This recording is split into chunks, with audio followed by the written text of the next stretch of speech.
तो स्टूडेंट आज की इस वीडियो में जो हमारा निर्देशांक ज्यामिति जो हमारा चैप्टर है उसमें से कुछ इंपॉर्टेंट क्वेश्चन हम सॉल्व करेंगे जो कि एग्जाम की दृष्टि से बहुत ही इंपॉर्टेंट। देखो इस प्रकार के क्वेश्चन में आपको क्या करना है, ये क्वेश्चन आपको जो पेपर होता है पेपर पैटर्न कम से कम 25% आपका टफ पूछा जाता है। ये क्वेश्चन उस टफ के अंतर्गत आ सकता है। ठीक, तो क्वेश्चन देखो कह रहा है बिंदुओं, ये बिंदु दिए रखे हैं, एक 0, ये tan cos 60 डिग्री और यहाँ पे दिया है tan cos 30 डिग्री, 0। कह रहा है इनके बीच की दूरी बताइए। अब ये क्वेश्चन आपको एनसीईआरटी में देखने को नहीं मिलेगा। ठीक, तो जब अलग से क्वेश्चन इस तरीके से पूछ दिए जाएँ तो आपको कैसे सॉल्व करना है वो हम देखेंगे। तो देखो दो बिंदुओं के बीच की दूरी का सूत्र हमें मालूम भी है क्या होता है। आप लिखेंगे दूरी सूत्र से, दूरी सूत्र से क्या होता है, दूरी सूत्र T बराबर अंडर रूट के अंदर x2 माइनस x1 का whole square plus y2 minus y1 का होल स्क्वायर, यही होता है ना सूत्र। अब देखो जो बिंदु आपको दिए हैं इसको मानो आप x1, ये y1 हो जाएगा, ये x2, ये y2 हो गया।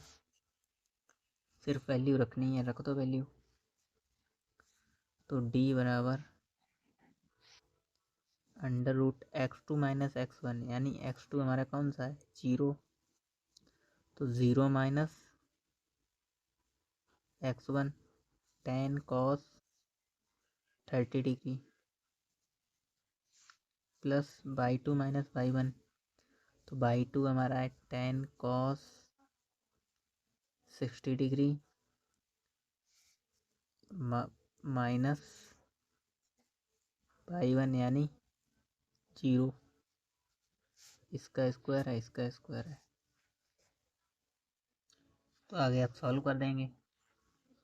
d बराबर देखो 0 में से आप ये माइनस करोगे तो क्या बचना है, tan cos 30 डिग्री प्लस इधर से माइनस करेंगे तो tan cos 60 डिग्री, स्क्वायर है स्क्वायर लगा दो, यहाँ बचेंगे माइनस के tan cos 30 डिग्री। ठीक, तो देखो स्क्वायर कर दो आप, तो d बराबर क्या हो जाएगा, tan का स्क्वायर हमारा होता है 100 और cos 30 डिग्री की वैल्यू क्या होती है, cos 30 डिग्री की वैल्यू आपको पता होनी चाहिए अंडर रूट 3/2। तो इसका भी स्क्वायर करेंगे, टोटल का स्क्वायर हो रहा है तो इसका भी स्क्वायर करेंगे, प्लस tan का स्क्वायर करेंगे तो यहाँ से भी 100 आएगा और cos 60 डिग्री की वैल्यू क्या होती है, 1/2। तो देखो क्या हो जाएगा, इसका जब स्क्वायर करेंगे तो यहाँ से बचेंगे 3 और यहाँ से हो जाएंगे 4, ये मल्टीप्लाई में है। ठीक, प्लस यहाँ से बचेंगे ऊपर से 100, 1 का स्क्वायर तो 1 ही होना है और 2 का 4। ठीक, तो ऊपर हो जाएगा 100/4 प्लस 300/4, यहाँ से हो जाएगा 100/4। इनको जोड़ेंगे तो नीचे जब हर सेम है तो ऊपर वाले ऐसे ही ऐड हो जाएंगे, तो 400/4। ठीक, 4 से 4 कैंसिल हो जाएगा, कितने बचेंगे अंडर रूट 100 और ये किसका वर्ग होता है, tan का। तो tan इकाई आपकी जो दूरी है वो आ जाएगी। ठीक, सिर्फ आपको वैल्यू रखनी थी। आपको अगर क्वेश्चन बदल भी सकता है, यहाँ पे cos 30 की जगह sin 30 कर सकता है, cos 60 की जगह sin 60 कर सकता है, tan भी कर सकता है।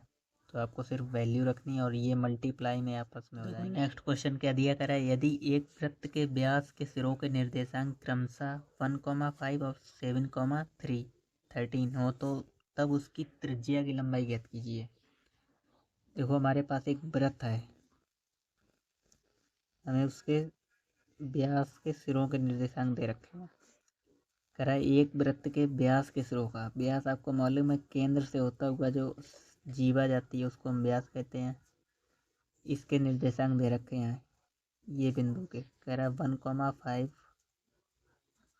और दूसरा दे रखा है 7,13।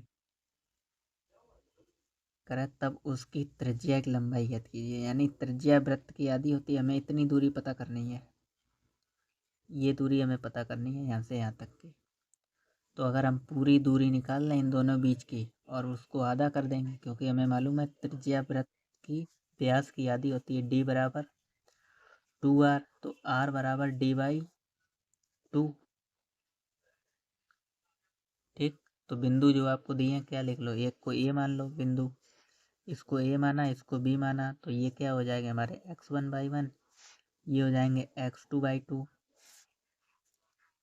अब दूरी सूत्र लगा दो, तो दूरी सूत्र से, दूरी का सूत्र हमारा क्या होता है, दूरी सूत्र से d बराबर अंडर रूट के अंदर x2 माइनस x1 का whole square plus y2 minus y1 का होल स्क्वायर। तो रखो वैल्यू x2 माइनस x1 यानी 7 माइनस 1, तो हो जाएगा 7 माइनस 1 का whole square plus y2 minus y1। तो y2 हमें क्या दिया है 13 और y1 तो 13 माइनस 5 का होल स्क्वायर। तो 7 में से 1 गया 6 बचेंगे, 6 का स्क्वायर प्लस 13 में से 5 गए 8 का स्क्वायर, यहाँ से आएगा 36 प्लस 8 अट्ठे 64। इन दोनों को ऐड करेंगे तो 6 4 10 की 0, 6 3 9 1 10 की 0 यानी 100। और ये किसका वर्ग होता है 10 का, तो 10 इकाई ये क्या आया है, ये भी हमारा आंसर नहीं आया, ये हमारी पूरी व्यास निकला है d बराबर। वैसे d बराबर इसको भी मान के चल रहे, तो ये आपका व्यास निकला है। त्रिज्या आपसे पूछी गई तो त्रिज्या बराबर क्या हो जाएगा, त्रिज्या बराबर व्यास बट्टे 2। तो व्यास हमारा कितना निकला है 10, तो 10/2 यानी 2 5 क्या 10, 2 पंजे 10, तो 5 इकाई जो हमारी त्रिज्या पूछी गई है वो हो जाएगी। ठीक, बहुत ही सिंपल था, इम्पोर्टेंट भी एग्ज़ाम की दृष्टि से। तो मिलते हैं नेक्स्ट वीडियो में और भी इम्पोर्टेंट क्वेश्चन के साथ, तब तक के लिए धन्यवाद।